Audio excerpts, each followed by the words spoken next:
In this video, we're going to take a hands-on look at Spring Boot JPA and MySQL. A nice thing that we can do with Spring Boot JPA and MySQL is we can start with an empty database, and by that I mean there are no tables inside of it.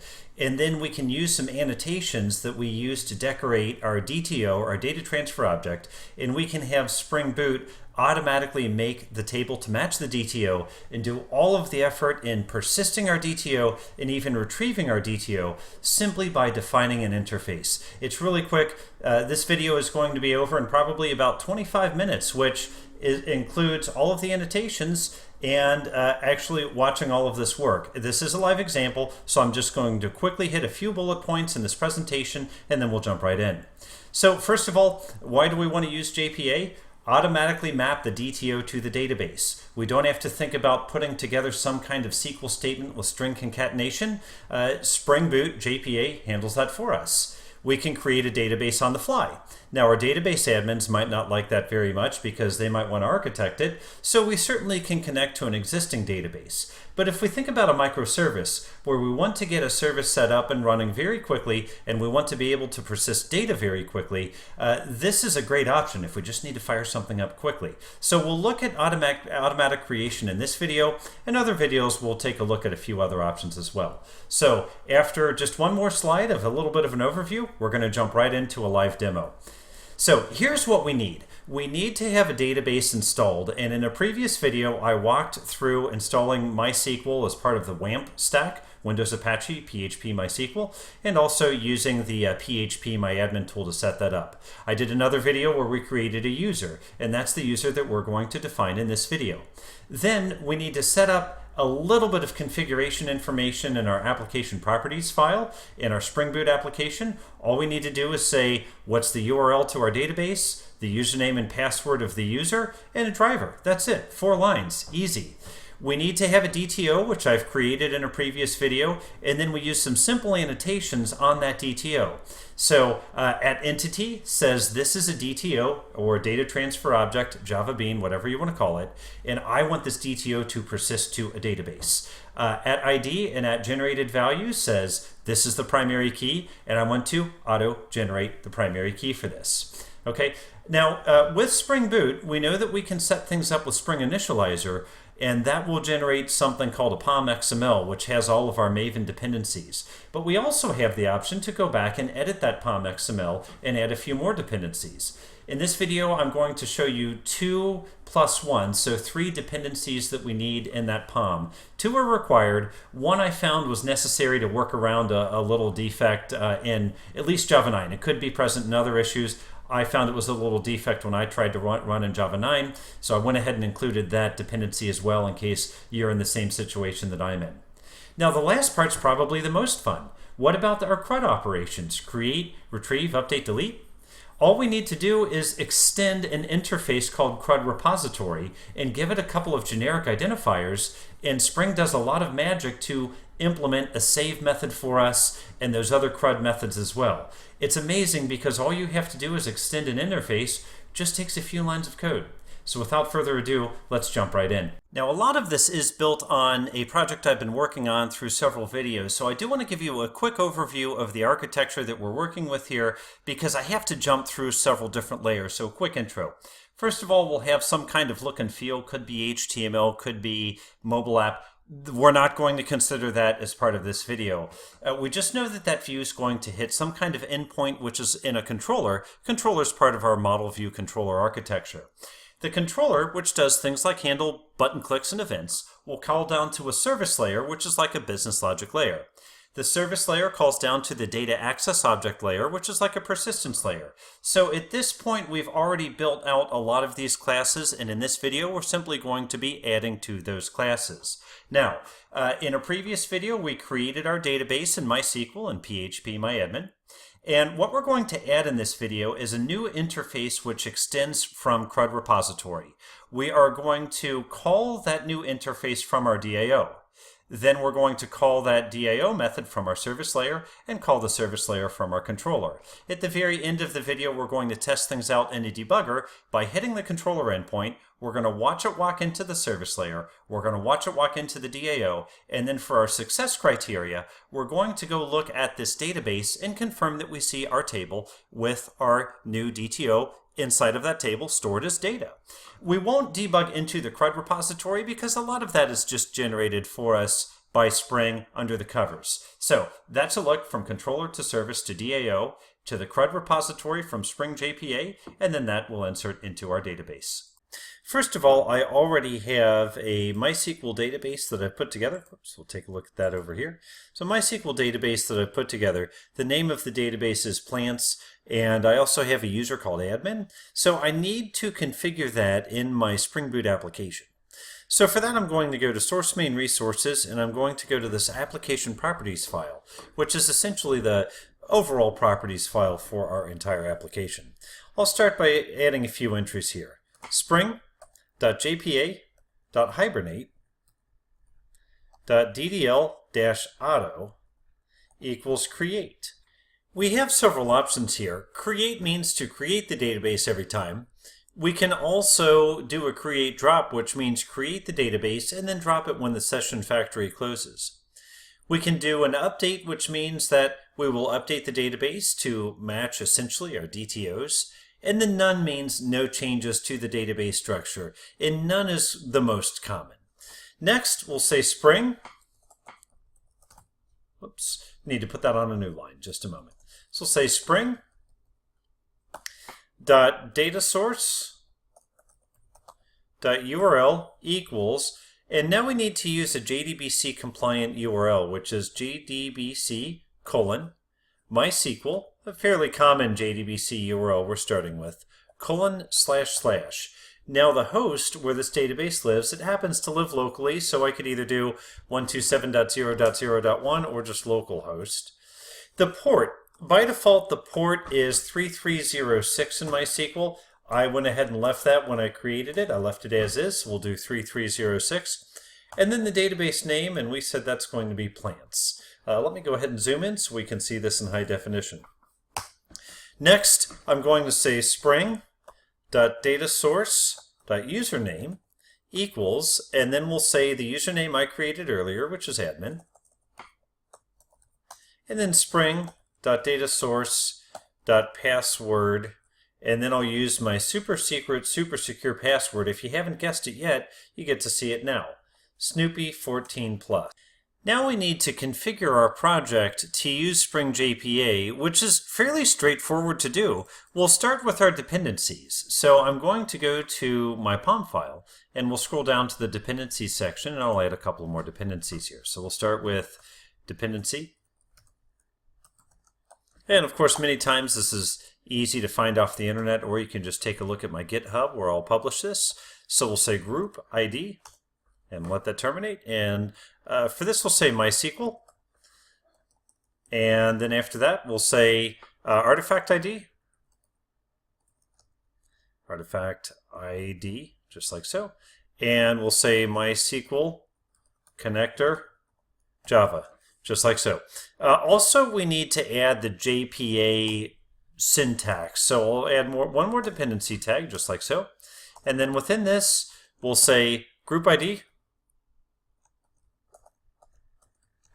And we'll say org.springframework.boot. And after that, we'll say artifact ID.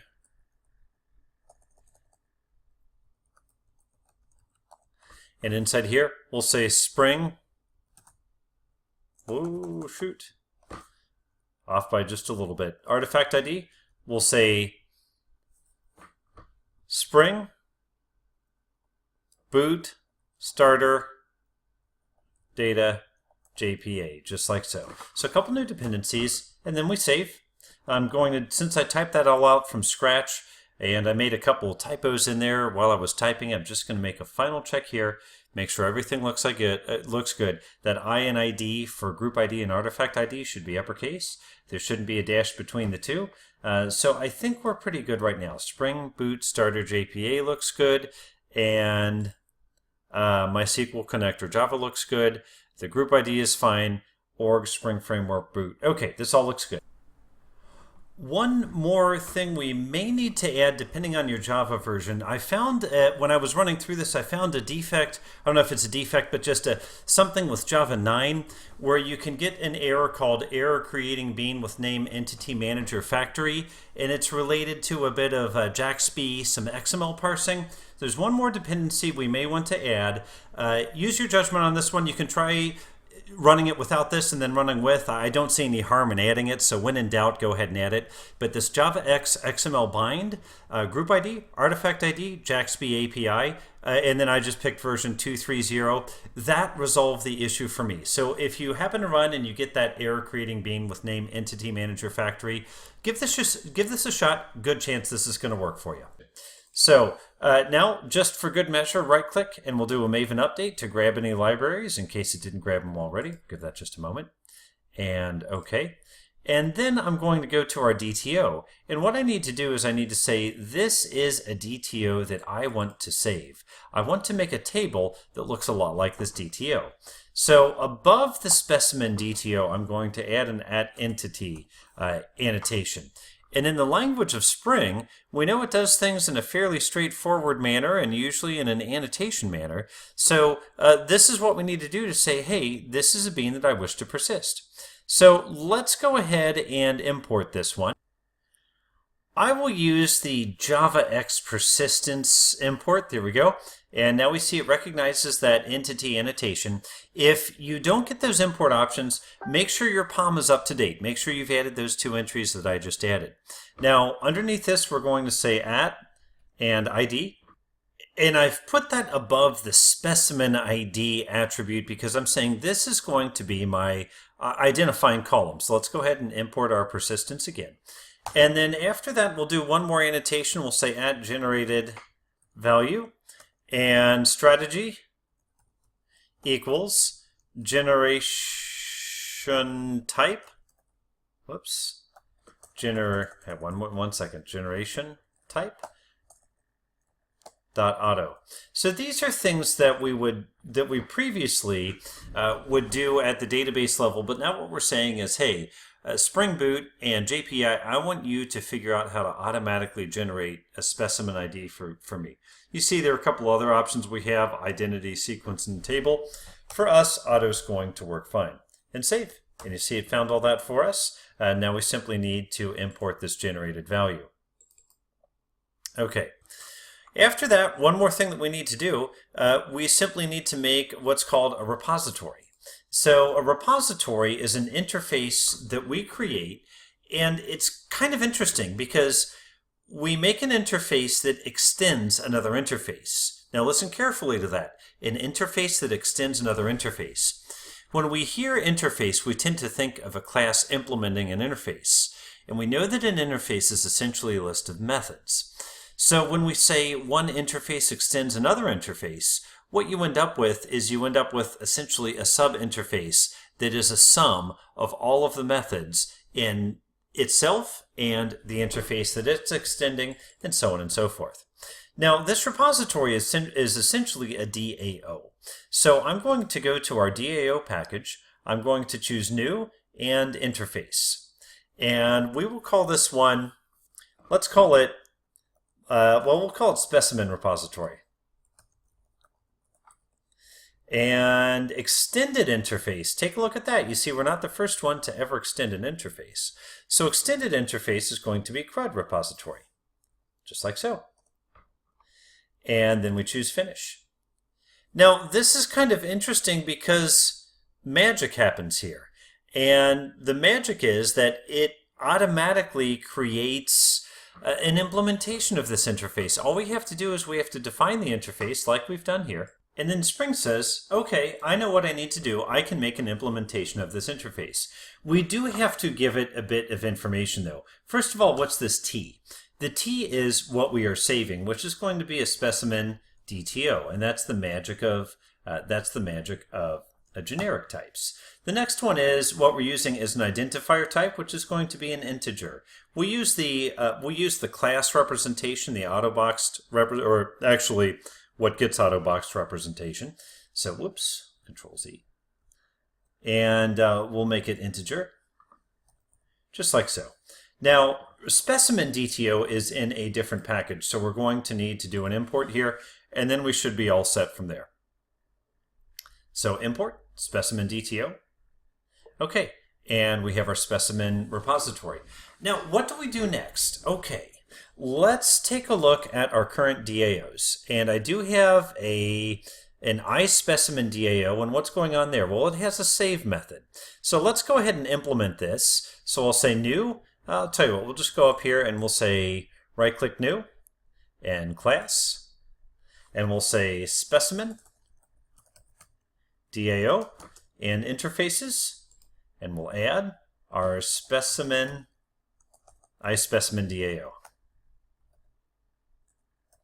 One nice thing about Eclipse, if you type just with capital letters, it will select only types, or in other words, classes or files that have those capital letters. So with a long list like the one I just had, I can just type ISDAO, there we go, boom, like so, and finish. Okay, now here's where things are going to get a bit interesting. Remember, this is called Specimen Repository. Okay, what do we do next? Let's go into this DAO, and let's say Specimen Repository.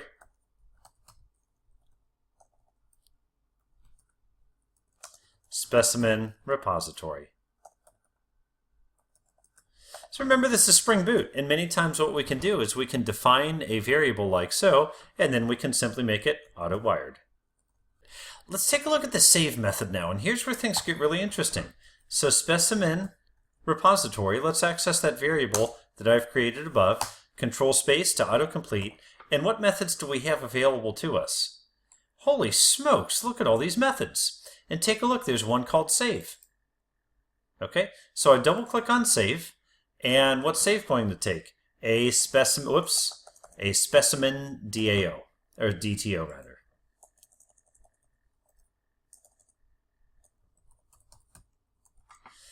And terminate with the semicolon, and save, and everything compiles. It's just magic. Now, once again, I have to reinforce something here. Forgive me for being a bit repetitive, but specimen repository, what's that? We just made it. It's this interface. But you see, you don't see any methods on this interface, but they're coming from upstairs. They're coming from this thing called CrudRepository. And CrudRepository, I was hoping to be able to jump into that. Let's see if we can. There we go. Note that what it's doing here is it has defined a number of methods, and these methods are using generic identifiers. So one of the generic identifiers is that ID that we used earlier, which is find by ID. So if I want to say look up the specimen by ID, I simply have to pass in the integer that represents that specimen's primary key, and it will return back to me a matching specimen. Now we also take a look at this save. So you see save, it says S extends from T. Now what's T? T is the very first generic identifier that we passed in. That generic identifier is specimen DTO. So behind the scenes, what we're doing here, when we pass in these generic identifiers here, we're giving the correct parameter type and return type to methods that are defined up in CrudRepository. And so for that reason, we don't need any extra methods in our specimen repository extension of CrudRepository. On the same note, behind the scenes, Spring is smart enough to know how to provide an implementation for each of those methods. And on the same note again, this is an interface. And remember what polymorphism is. Polymorphism says variable type tells you what methods you're allowed to call. Object type tells you what will happen when you call those methods. A variable type can be an interface, but an object type cannot be an interface because an object type, or an interface rather, does not have method implementations. But behind the scenes, Spring is making that object type for us. And because we're using auto-wired, it knows to take that object type and to throw it into the specimen repository variable. So now this method is available to us. Now all we need to do to test things out is to pass the specimen DTO in. One quick thing we want to do first, remember that auto-wired has a friend called component. And for something to be injected into a variable like this, it has to be annotated with the @component annotation. And we see we've set up the auto-wired annotation here on our specimen repository, and we know that the specimen DAO requires the specimen repository. But now who requires the specimen DAO? Well, the service layer requires the specimen DAO. So before we forget, let's go ahead and say @component on here, and then that will get us ready for our next step where we're going to wire the DAO into the service layer. So remember, we have our controller, which is handling button clicks from the user interface. Then the controller calls down to a service, which is essentially business logic, and also aggregating together DAOs. And then the DAO is where we're doing persistence. So you see here in specimen service, we're auto-wiring in a plant DAO. Let's go ahead and add in auto-wired again. And let's say iSpecimen, and then specimen DAO, which is essentially the, we just made a class that implements this interface. Remember, just a few moments ago, we just made this class. So we're taking this class from the DAO layer and we're wiring it up one layer above to the service layer. Now we have enough to provide an implementation for the save method. So in the save method, we'll say specimen DTO, DAO rather, and then guess what? .save, and we'll pass this specimen DTO object straight down from the service layer down to the DAO. Okay, now we need to call the service layer from the controller. If I take a look at the controller, I already have an endpoint defined that we can start to use. Now I'm going to go ahead and just dummy up a specimen here. So we'll say specimen DTO .set description, and we'll say a Great Eastern Redbud. Okay.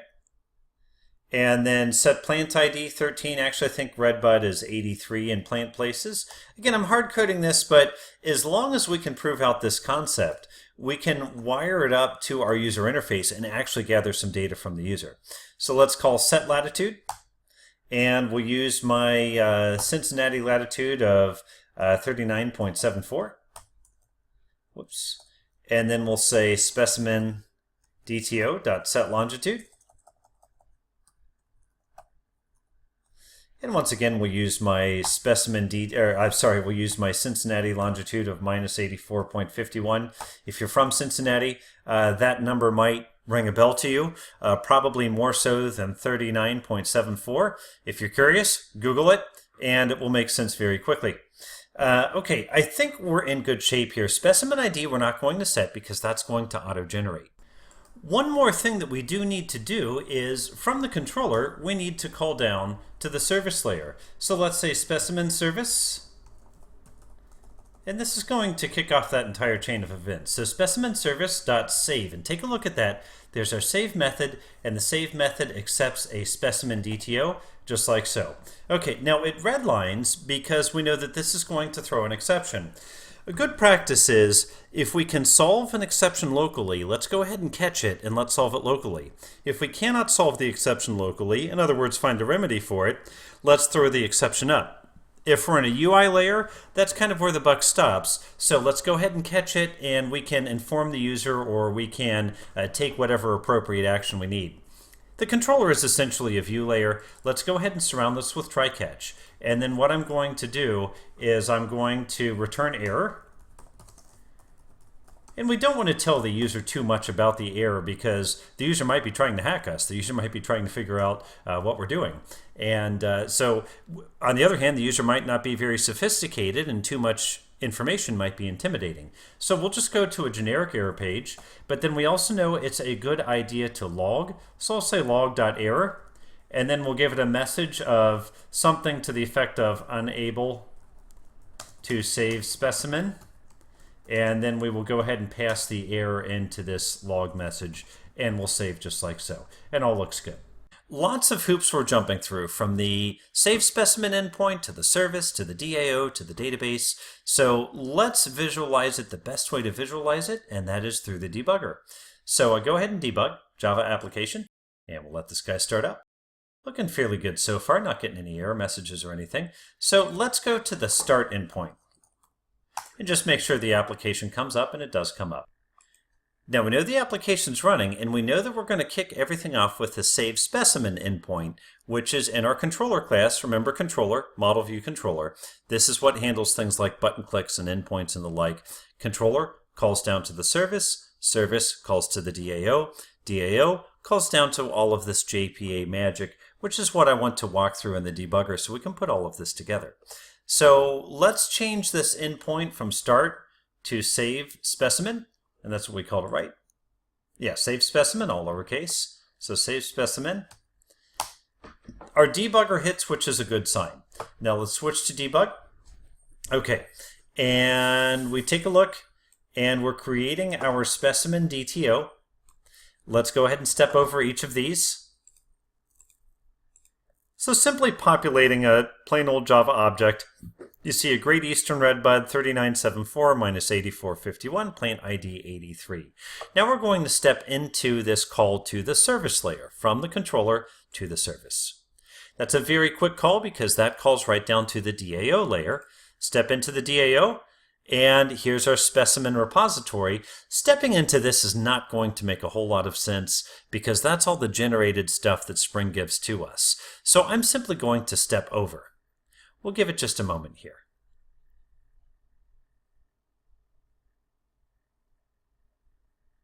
And after just a moment, it steps over that. It does not throw an exception, which is an awfully good sign.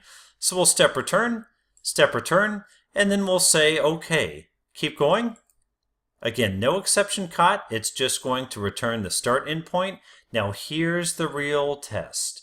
Let's go back to our PHP MyAdmin, our MySQL. Remember, before we did all this, this is what it looked like. No tables found in the database. What happens now when we click on the database? Holy smokes, take a look at this. We have a table called specimen DTO. That didn't exist before. We click on that, and what's in the table called specimen DTO?